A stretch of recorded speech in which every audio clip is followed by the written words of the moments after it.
Welcome. You're listening to The Aligned Self, Conversations in Creating a Conscious and Abundant Life. This is Daniel Denovi. I'll be your guide and host. Let's see just where we can take this.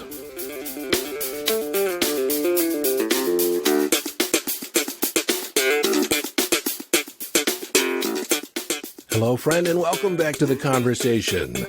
In this episode, we're going to continue our conversation around self-identity, self-concept. And this episode is still sponsored by my signature coaching program, The Aligned Self. And yes, it is the same name as the podcast. See, the self-identity, self-concept is at the center of everything that I do. And I believe when you are aligned, when your heart is aligned with your mind and your body, meaning that your emotions or how you feel is aligned with your thinking, and that is all expressed in your behavior and your actions. When all that is aligned, you are an expression of congruence. You are powerful, a concentration of power, and you are authentic. And it's in this episode that I'll talk more about the benefits of that congruence. I'm ripping a page right out of the Aligned Self Coaching Program, and I'm sharing with you the core, the foundational core of what makes a solid self-concept, a resilient self-identity, an unstoppable sense of self. Now, as I've shared in past episodes, our self-concept, our self-identity, for the most part, for most people, is a haphazard construction. It's been adopted along the way, an idea here, a belief there, putting it together as you go, on the fly. There's no blueprint. Can you imagine creating a house, building a house with no blueprint, no plans, just kind of nailing a board up here and nailing a board over there, and creating some semblance of a structure, knowing that you need a roof, but you may not necessarily have the pillars or the studs in place in order to support the roof. But that's the nature of being a human being for the most part, at least in today's society. It is not a conscious approach. It's a default life. It's what you've accepted along the way based on other people's validations, other people's ideas about who you are. Of course, along the way, you've made some decisions about who you are and what you'll stand for, but by and large, you've not consciously chosen your beliefs. You've not consciously chosen your guiding principles, consciously chosen your code of conduct or your mission for the world. You see, these are all the components, the parts that I've identified as being important to a self-concept. In this episode, I'm going to talk about the core, the foundational core, and that is the unifying principles, the guiding principles, what other people call the values. But I'll get to those in just a moment. I just want to reinforce that because self-concept is an ambiguous statement, meaning that you can't point to it in space and time. You can't pull it out of your pocket. You can't point to it on the wall. You can't necessarily even define it in simple terms. There is a structure to it, though. And when we get distinct, when we identify the different component parts, then it becomes something that you can manage. Until then, it's just kind of an amorphous, ambiguous idea. You have a story about who you are. You have an idea of who you are, but it's not a conscious decision.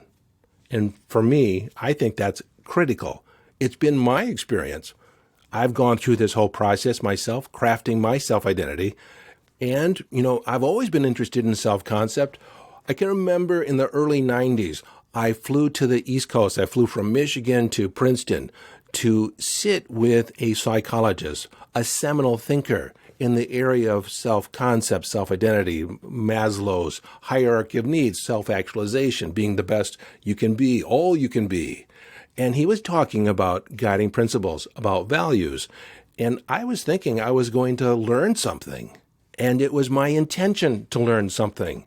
See, I had already identified my unifying principles. I've already defined them, already set them in a hierarchy. I knew, for the most part, who I was, who I wanted to be. I had decided, I chose it. But while there in the workshop, in the seminar, I went through all the exercises. I listened to him intently. I took notes. And there wasn't anything revelatory, but it was very interesting. It was nice to be in the conversation. And I noticed him watching me while I was in the exercises. He watched me walk through the room. He kept watching me, and I almost felt a little self-conscious. He came up to me after one of the exercises where we are identifying the priority list of our values, our guiding principles. And he said to me, I have to tell you, in all my years of work, you're one of the most congruent people I have ever met. Well, I have to tell you, that really fed my ego. That made me feel good. But then I had to share, I said, it's only a result of me going through the process of identifying and questioning my values and getting really clear about what they stood for and what they weren't, and then aligning my behavior with those values, those guiding principles. And so his acknowledgement was very affirming for the work that I had created, what I was designing for myself, and to be truthful, I've tweaked it ever since. I've gotten a lot better, a lot more defined, a lot clearer about what the program is and how it can be delivered. Now, I have to admit, even though I was feeling all that, I did all that work at age 27, I didn't necessarily have it all put together yet. I hadn't addressed the shadow beliefs that were there, the shadow self, which I've discussed in the previous 4 or 5 podcast episodes, all about the different shadow beliefs and hidden behaviors that arise out of that. I was still operating out of this need to be validated, external validation. I've since created criteria for myself to where I know whether or not I'm doing well according to my own set of standards. I don't need other people's validations. It's always nice to have. It's always nice to get that feedback because, frankly, if you don't pay attention to that external feedback to a certain degree, you just become a sociopath. Like you don't care at all what other people think. We're still social animals. We still need to operate in the world with the herd. But when you allow that external validation to govern your behavior, govern your results, and you change your behavior in order to fit into the herd, fit into your peer group, or fit into other people's expectations, then you are not living your life. That's really the whole thrust of this conversation, that I want the impetus behind my work to lead you to a life that is the story of your self-expression, not somebody else's idea of what your life should be. So with that said, let's get into the core of self-identity. What is the first thing that we do? And it's one of the first things, but the first major thing we do is we identify your guiding principles, your unifying principles, your values. What do you stand for? What are the highest priorities of life for you? Most people never, ever consciously identify and delineate, distinguish, define their values. They have an idea for the most part what 1 or 2 of them might be, but they've never created a list, never created or put that list in a hierarchy, like the most important to least important. And how you organize a list is critical on how you show up, critical on what you allow into your life. So the values are the attributes, the characteristics on what you consider to be the most important attributes of being a human being. What characteristics, what expression, what's most important to you in this life? And so in the absence of distinguishing that list, in the absence of identifying that list for yourself, of knowing what you stand for, you tend to seek external validation, external approval. Your behavior tends to be dominated to make up for or to try and negate the shadow belief that you hold, the idea about yourself that I'm not enough, or I'm not good enough, I'm not skilled enough, I'm not lovable. Some variation of that is at the helm, governing your behavior. So how does one begin to identify their values? What's most important to you? Now, I can ask you to list out what you consider to be the most important attributes of being alive, being a human. What makes you, or what makes a person a good human being? Most people will list something like honesty, integrity, loyalty. But I have to be honest. When I first started out, I didn't really have an idea of what qualities signified a well-lived life. And so I began looking at outside sources. I looked at the Bible. I looked at the Code of Chivalry. I looked at the Law of Bushido, the Path of the Samurai. I also looked at the Boy Scout Law for guidance. Now, the Boy Scout Law, if you're not familiar with it, it says a scout is trustworthy, loyal, helpful, friendly, courteous, kind, obedient, cheerful, thrifty, brave, clean, and reverent. And in addition to the Boy Scout Law, I also looked at Ben Franklin's 13 Virtues. I was gathering information from all over the place, really just creating a list to select from. And I almost forgot. I also looked at the 13 Principles outlined in Napoleon Hill's Think and Grow Rich. And then there's one more thing I'd like to mention. I actually had a book. See, my zodiac sign is Scorpio. And there was a list of positive attributes and negative attributes in this book that I had on Scorpio. And so I took the list of the negative attributes and I created the opposite because, frankly, I didn't want those negative attributes. And so if I was going to be my highest expression, I wanted to create the best expression possible for my zodiac sign.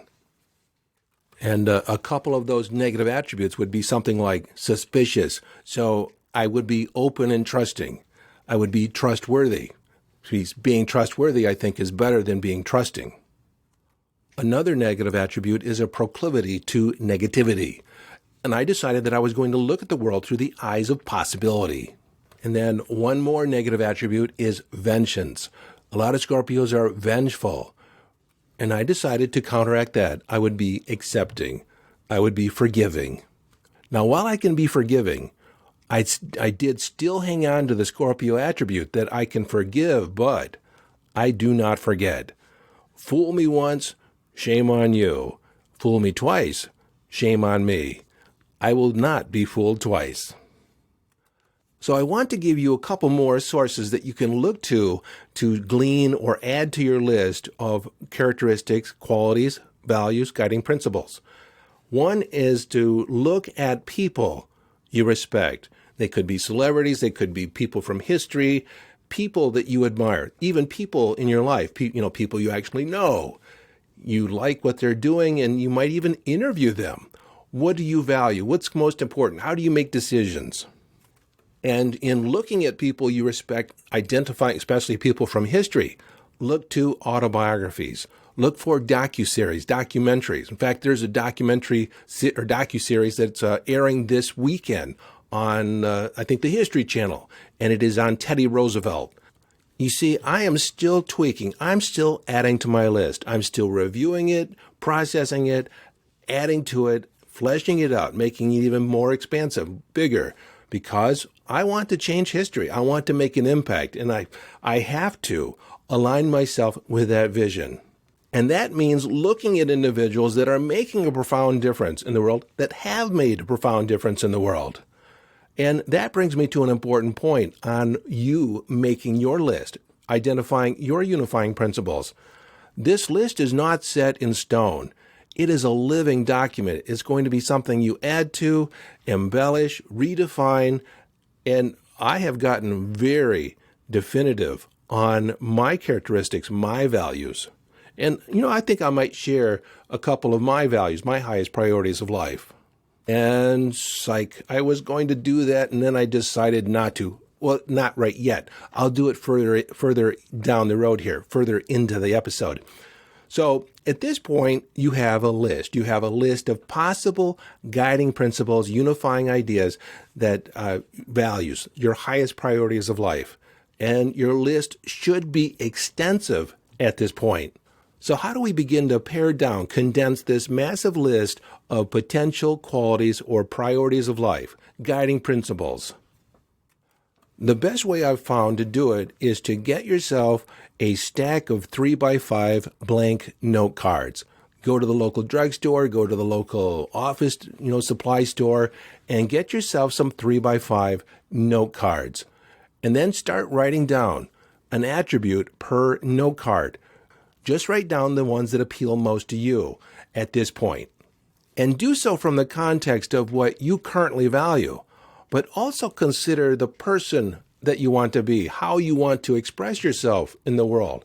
What values, what attributes would that person consider most important?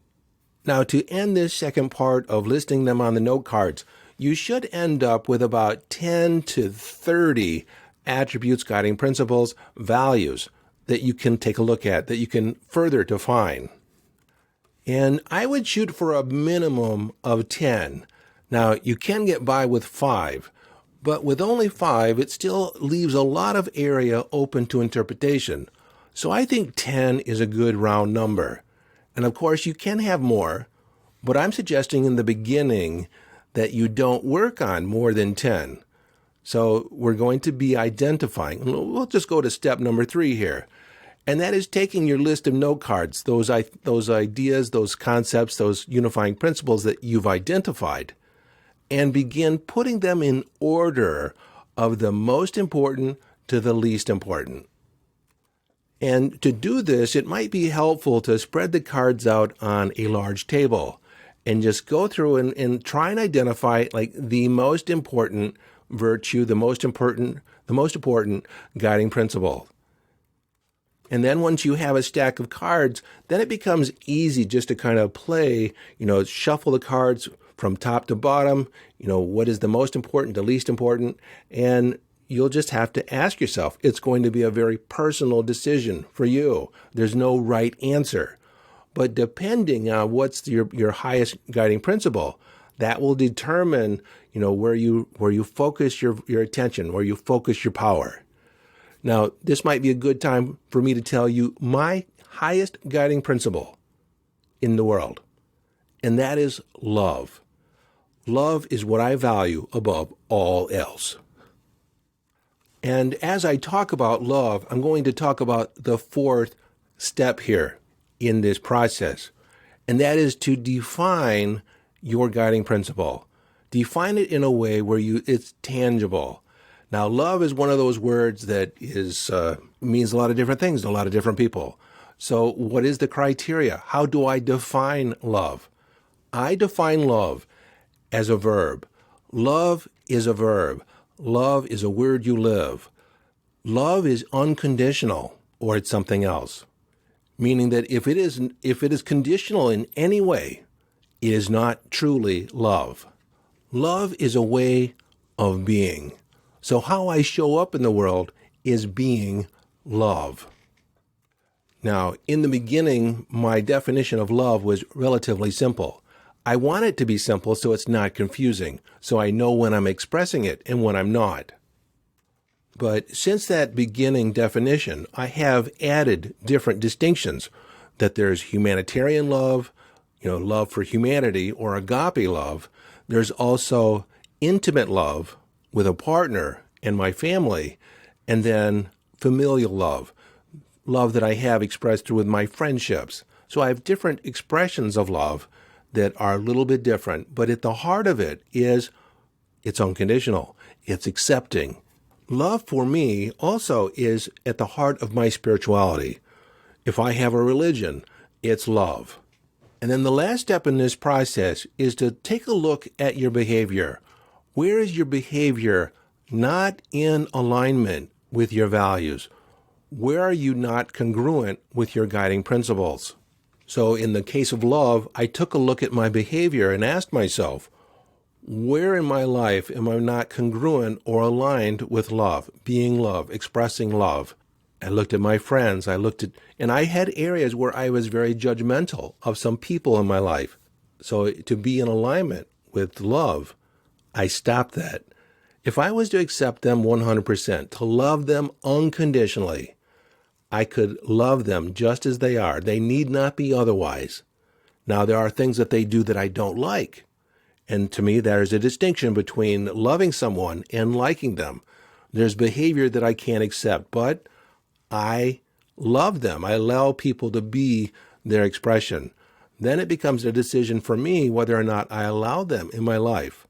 I do not try and make them something they are not. I don't wish them to be some other way.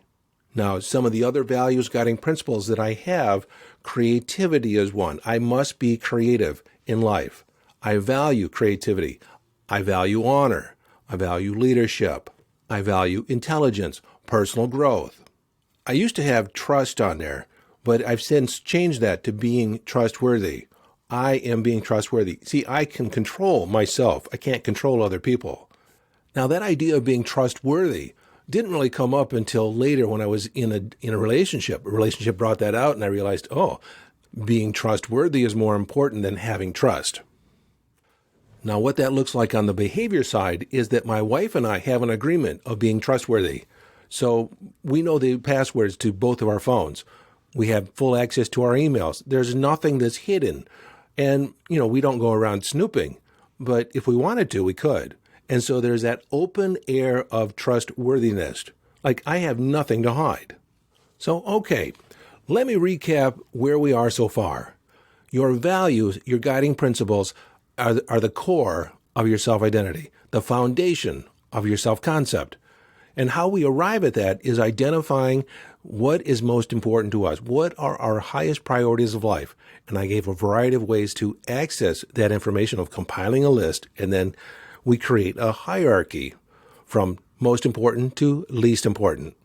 And we do that through the note cards, and then we identify the behaviors which are not in alignment with our values.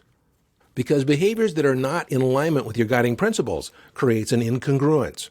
So a flip side to that question is, what behaviors, what actions do I need to put in place that support my guiding principles, that actually make it happen? And like I gave the example of trustworthiness, the policy of trustworthiness that I have with my wife is that, neither one of us feels squeamish if the other one picks up their device, looks at their email, accesses their computer.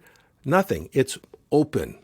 If we have conversations with someone of the opposite sex, that are non-business type conversations, just friendly conversations, friendly connections, we mention it. So there's nothing hidden.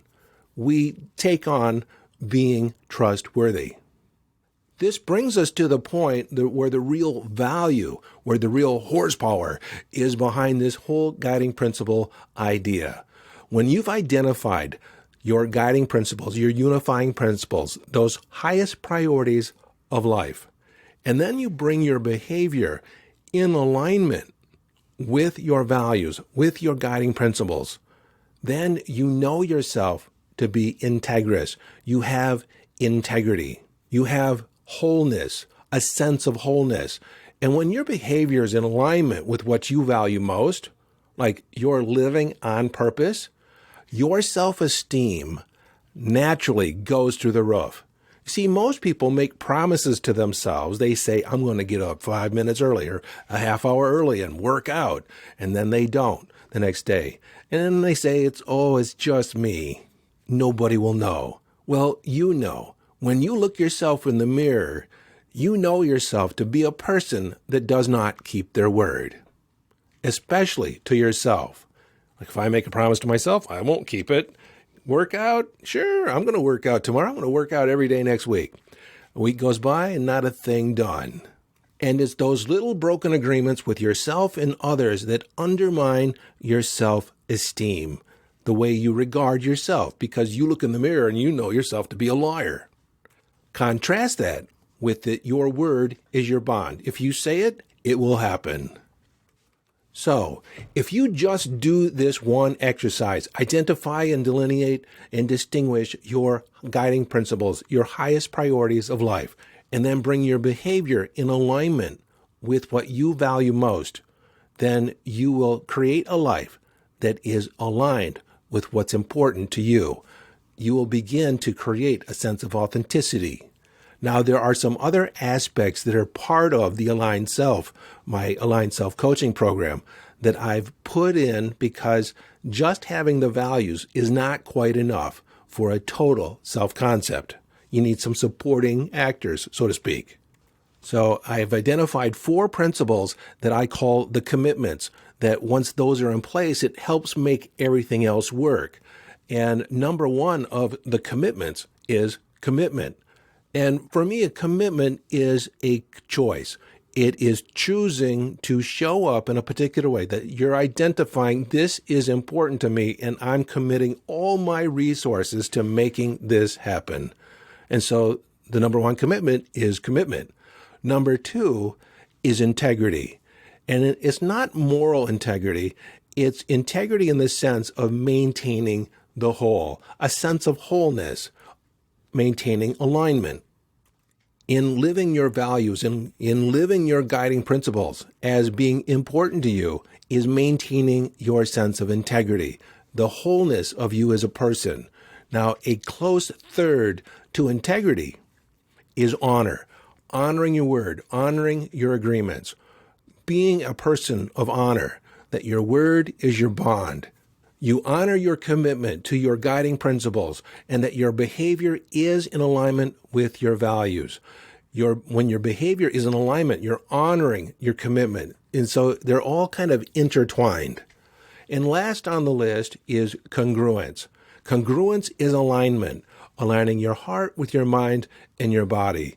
You see, your behavior needs to be congruent with your values, your guiding principles.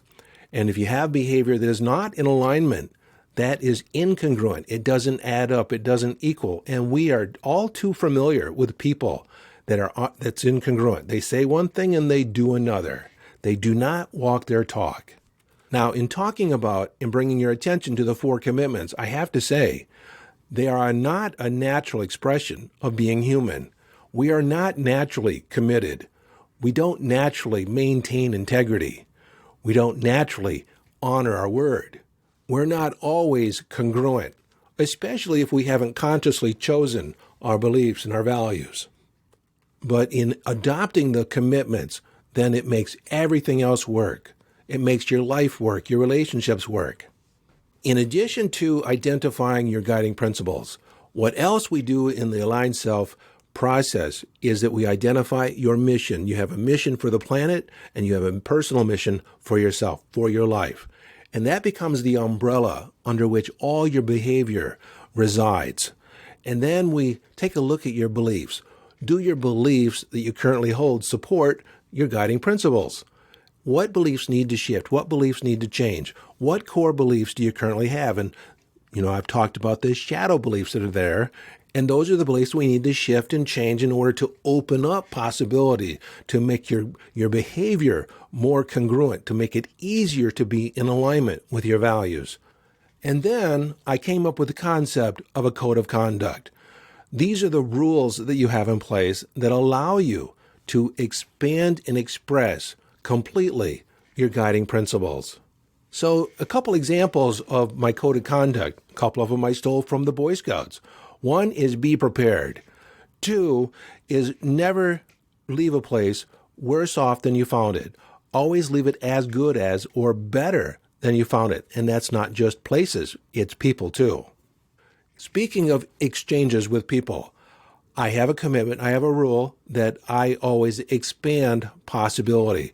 When I show up, I want more to be possible. If I have something to say, I want it to expand possibility, expand the energy. I am not going to suck energy from somebody else. I'm not going to suck the air out of the room when I walk in. And then a rule that supports that is to be responsible for my energy, be responsible for my vibe. And then I'll leave you with one more here. There's many, many more, but if I make a time commitment, if I have an appointment with you, I will do whatever it takes to maintain the commitment, to be on time. Or if something happens and I cannot be on time, I will contact you in advance and I'll commit to a new time, make a new agreement. But I'm honoring my word. I'm honoring the agreement. And gone are the days, if the party starts at 8, that I show up at 9 o'clock. If the party starts at 8 and I say I'll be there at 8, I'll be there at 8. So that's not everything that's in the Aligned Self, but you're starting to get the idea that there is a framework in place that allows you to create a rock-solid self-identity that has multiple dimensions to it, different frames, and it is complete. And what that allows you is a concentration of power. It allows you to be completely self-expressed and authentic. You know yourself to be someone of substance. There's no longer the need to seek outside validation because, why? You created yourself. You created the foundations of who you say you're going to be. And as long as you're showing up as who you say you want to be, then there is nothing to quibble about. There's nothing to seek outside validation from or affirmation. It's always nice to have other people notice, but in the end, you get to say who you are and stand firmly in the esteem that you are your word. And then the benefits that arise out of that is that you have richer relationships, more intimate and connected relationships, because you have a sense of consistency in who you are and how you're showing up. And then you also demand that, you ask that, you require it from your partner or from the person in the relationship with you. And then another benefit is an increase in income. You're more effective, more productive, more valuable in your contribution, and you get paid accordingly. I've had participants that have gone through the program that have doubled, tripled, quadrupled, 10x their income because they are suddenly operating in the world from a whole new level. They've up-leveled their game. They've up-leveled who they are for themselves and the world. I have to say, there is no more exciting thing I do than my Aligned Self-Coaching program. I get a lot of pleasure and value from everything that I do because it's all underneath the context, all underneath the umbrella of making a difference. My mission for the world is that I want each and every person on the planet to have a sense of power, to have access to their personal power and get it to their bones that they create their reality. And as such, can create a life of joy, happiness, and satisfaction. And it's my wish that once they get that, I just work with one individual at a time, and that there's a ripple effect that goes out to every person on the planet. Every person I work with touches 100. And before you know it, I'm touching 10,000, 100,000 people based on the people I impact. I get to vicariously live and change the world through people like you. And so I've designed my life that virtually everything that I do aligns underneath my umbrella, is in alignment with my guiding principles. And then every moment of my day is on purpose. Even when I take a break, even when I rest, it is in alignment with my purpose, with my mission for my life and the planet.